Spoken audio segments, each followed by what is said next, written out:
All right, here we go. Episode. It's hard to do up here too. Episode 5. You're always looking for air. I know. Grind chop it.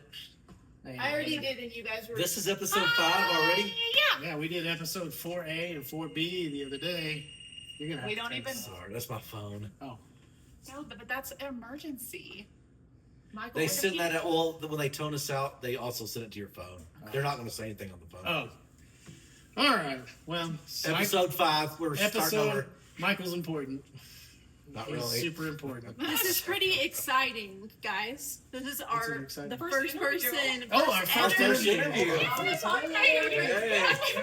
You can kick rocks if you don't like how I talk. I'm gonna keep on talking and walk my walk. Ain't changing my tone, ain't changing my song. I was born this way, been loud too long. Episode 5. Bye. Okay. Action. All right, we have Donald Edward Gowdy with us today. Thanks for joining us, Don. Nice to Yeah. be here. Thank you. This is overwhelming, though, isn't it? Like with The all the lights. lights and stuff. A little bit. It overwhelms me. Every time I blink, I'm seeing yellow flashes. All right, so just jumping into it, there are going to be a lot of people that are going to be frightened to see your face. Yes, I'm a scary dude. I raised a 9-year-old and a 7-year-old little girl, girls, and they have me right here. You can watch them. So yeah, I'm a frightening guy. So we appreciate you. You're here today. Absolutely. I do really. I was going to hold encourage. off and just go on my own separate way, but seeing more things and just hearing more stuff and knowing that if there's a problem and you can fix it and you're not, then you're part of that problem. Yes. I want you to be able to tell your story. Why don't you start? When did you start your position, and what position was it you started with which business? I started about 4 years, like May, I believe. And by the end of it, I was doing distilling, bottling, shipping, receiving, plowing snow, construction, electrical, controls and automation, heating, cooling, and just about anything else they could try and throw at me. I can do a lot. I'm a very So, handy person. Your primary employer though was Red River Brewing Brewery. Company. Brewery. Okay, gotcha. They pretty much, I got spread out around the family. I was even doing work at their houses. So there were some concerns you raised with me, and just so for the sake of credibility, so that they know now watching, you were willing to sign a notarized sworn affidavit about the information that we're about to discuss. Yes, absolutely. And so you raised some concerns. What were those concerns?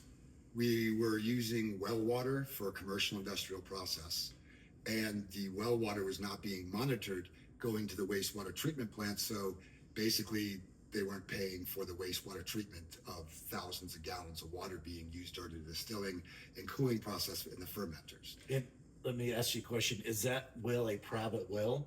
Yes, And where is that well located? it's right between Baby Still and Mama Still. We stashed it so you couldn't. And is that actually under the building? Yes. Okay.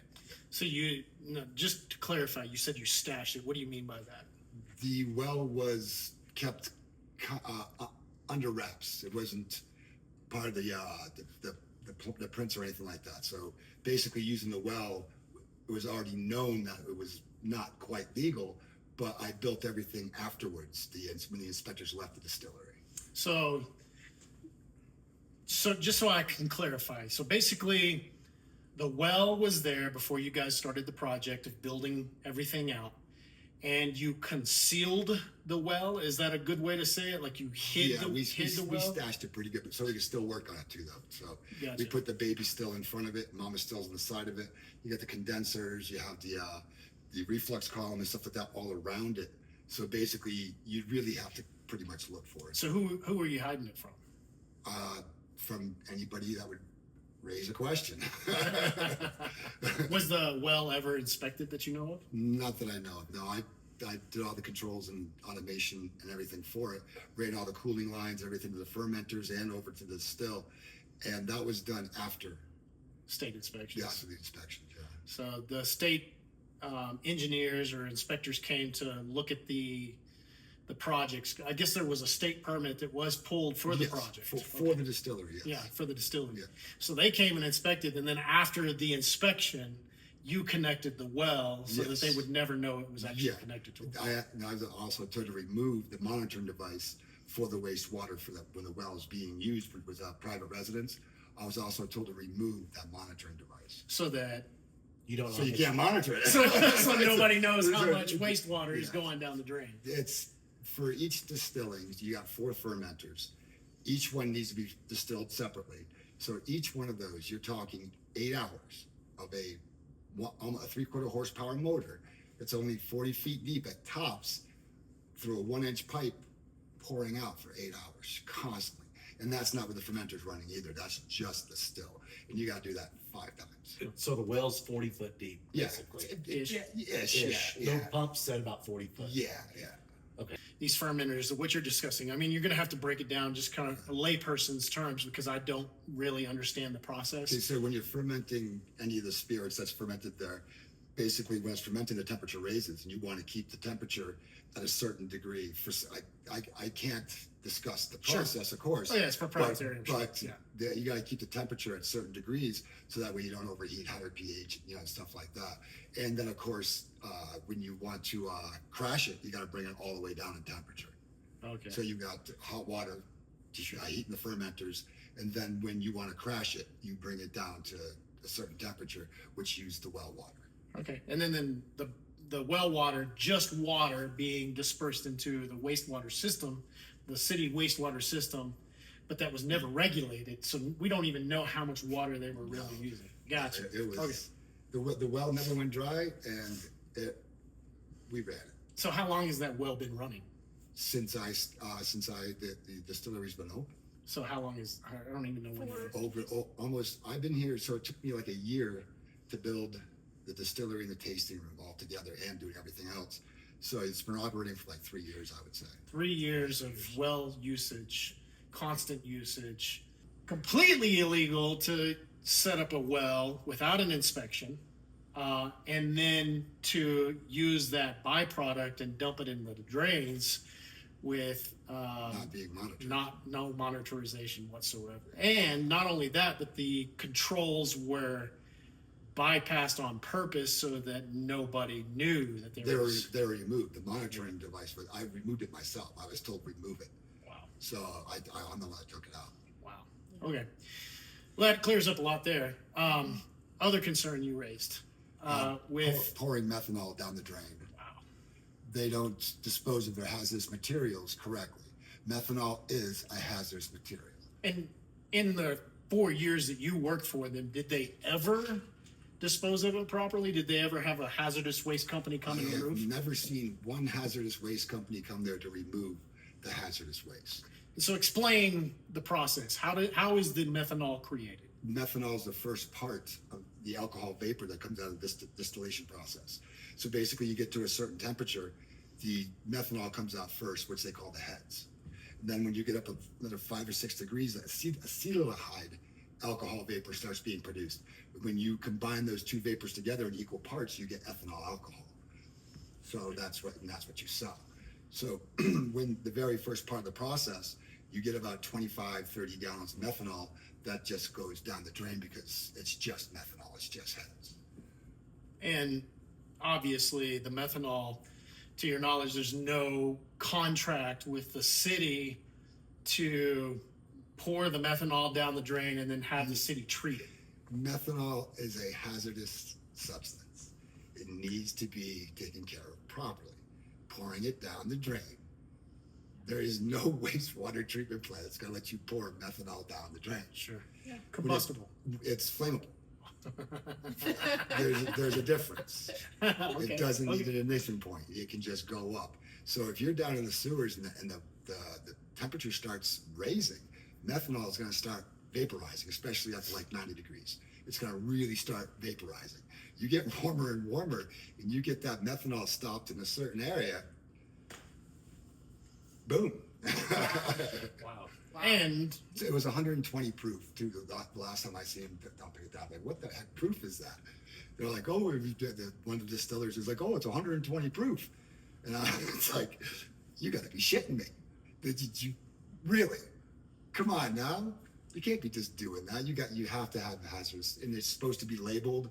It's supposed to have the stickers on it, the placards. You know, the hazardous waste stickers on it. It's supposed to be put in a spot to where people can't get to it. It's out of hazards, locked up. I believe it's supposed to be. Sure.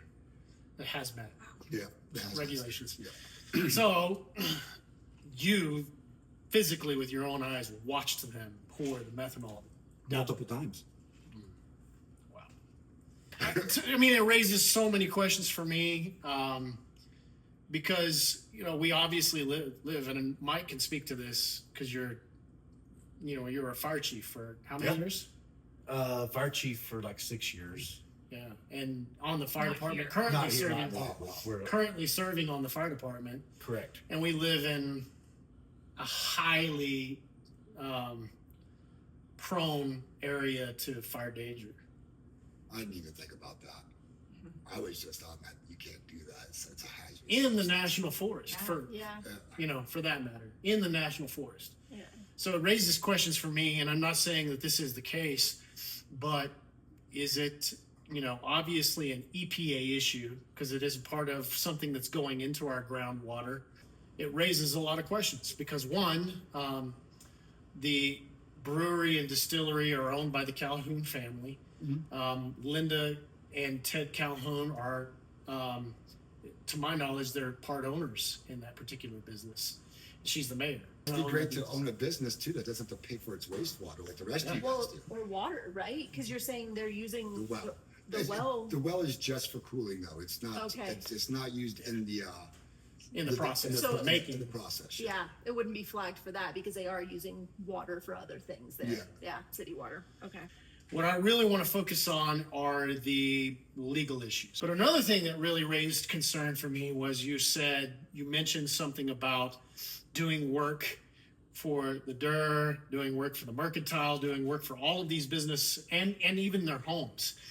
And one of the things that I've dealt with personally is over the course of the last 6 years, anytime I raise a finger to do anything, like I tore a fence down back here on the back of the property and they hammered me, where's your permit? Where's your permit? Where's your permit? Anything I raise a finger to do anything. And that's one of the things that when I basically figured I'm going to jump in this because I've done a lot of work. The Durham, I built a cooler, designed, built the whole thing, no permit.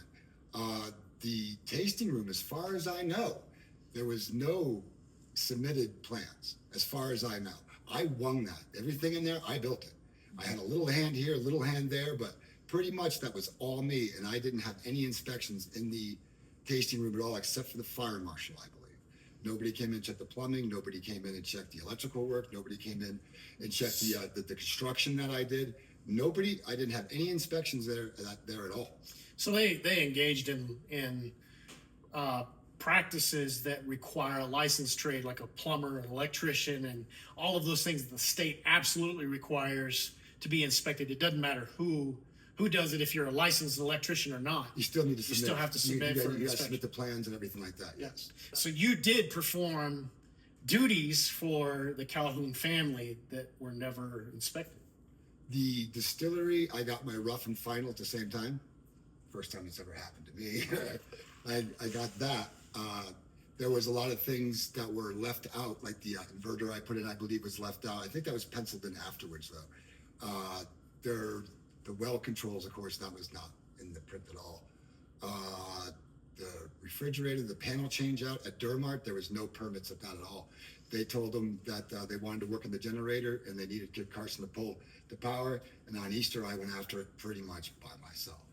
I did both panels in there. I can tell you everything that went on. And no permit was pulled for the cooler or the panel change out. Gotcha. And so that's the distillery, the brewery, the Durmart. Were there any other projects that you did that you know of that were not permitted or inspected? Down at the tasting room, I do believe the tasting room has never had any structural inspection, nothing. Well, that would explain the tasting room not being ADA compliant, Right. where we had to be at the gym. So it's about the same time frame, you guys were remodeling where the gym is now, Gold Hill Correct. Gym, and you were required to make your bathrooms ADA. ADA had to pour concrete ramps for wheelchairs everything. We even have a ramp It in was the middle. asked. I asked. Yeah. It was totally asked. So you asked Yeah. who? Mike, Calhoun? yeah, Michael Collins. About the ADA compliance. ADA and that's- compliance and stuff like that. Yeah, And totally. what was I've run very, very, very large jobs, huge jobs. I know the ADA very, very, very well. familiar? And familiar with it. And I asked a bunch of questions, and I was told, "Mom's the mayor" was the slogan. Blah blah blah. Okay, let's just go there. I need a job. I got 2 kids. But when you look at the end, they're going after you for not pulling permits. The way they're operating some equipment down there, someone's going to get hurt. They're going to. They're using underrated equipment, pouring methanol down a drain. You don't need to be a rocket scientist to know. You really shouldn't do that. And the thing is, they're going to be really lucky, not only if somebody doesn't get hurt within their business, but with what they're doing, if somebody doesn't get hurt within our town. We've known things for quite some time. I know, Michael, at one point you looked at purchasing the property that the distillery is on now, didn't you, at some point? Well, we looked at the lot, but honestly, when Michael Calhoun was purchasing it, somebody had alerted us, pay attention to what he's doing because there's a water well under that building. Yeah. And then I had asked the previous owner that sold it to him, is there a water well somewhere on the property? He said it's underneath the building. So we And always had there was a red flag up Yeah. from day one. We had suspicions. We just didn't have substantiated evidence to back up what. Oh, we I were can draw suspecting. you the controls if you want me to. I built the thing, so it's totally coming out of the well, and thousands of gallons that you guys paid to have treated, and everybody in the town. Basically, the whole town has to take care of somebody else's responsibility. And me personally, it's a small little town. People don't have a lot of money here. Sure. People we go 6 months at times without really good surges in business. You guys can't afford somebody else's business, and if you are, they cut you on some profits. you know? Yeah. You know? Is there any process that monitors that? Like annually, does anybody ever come and inspect again, or No. only if you're flat, like No. only if something like this comes up? No. So we don't know about their equipment. They say they make some alcohol there that they don't. We buy it in barrels and they proof it down and then they sell it out there. So no, they don't have any ongoing inspections, no outside quality control to make sure people are being protected and actually buying what they think they're buying. Yeah. There's 3 products right at the top of my head they don't make there. And I do believe on the bottle it says handcrafted here in Red River, New Mexico. Is that what it says? Yeah, it's a pot stilling process. So you buy the alcohol from another state, and you got to run it through your still. Yeah. So they might have done that with the vodka one time. Oh, really? Yeah, maybe. That's what yeah. I'm saying. So it's So not maybe actually. the bourbon and the rye does not touch this stuff. Never touches the still. Never touches this stuff. So in reality, it's still supposed to run through a still process before it's bottled. It has to run through your equipment. They call it pot stilling. Yeah. The reason why they're the 3rd highest in the world is because one place in I think it's Sweden, they're a pot stilling distillery. They buy all their alcohol and they send it through their still, which I do believe is the process you have to do Sure. to be able to bottle it as your own. Yeah. You have mentioned to me that you worked for the Red River Brewing Company. No other company ever wrote your checks, correct? No, just a brewery. The brewing company always wrote your checks. So, and you've also indicated that they farmed you out. They subbed me out, yeah. They subcontracted He you. would charge Durmart and the Mercantile for my hours. Right? So he acted as a general contractor without a general contractor's license, subbed you out to other businesses to do and perform work, of which he was paid for with your services. So it was almost like he was acting as a general contractor without a general contractor's license. There was a clipboard. It might not be there anymore, but there's a clipboard in his office where we had to write down the hours working at the different companies. Basically, I started working for the brewery and I became the Calhoun's everything guy. You name it, did everything. You can kick rocks if you don't like how I talk. I'm gonna keep on talking and walk my walk. Ain't changing my tone, ain't changing my song. I was born this way, been loud too long.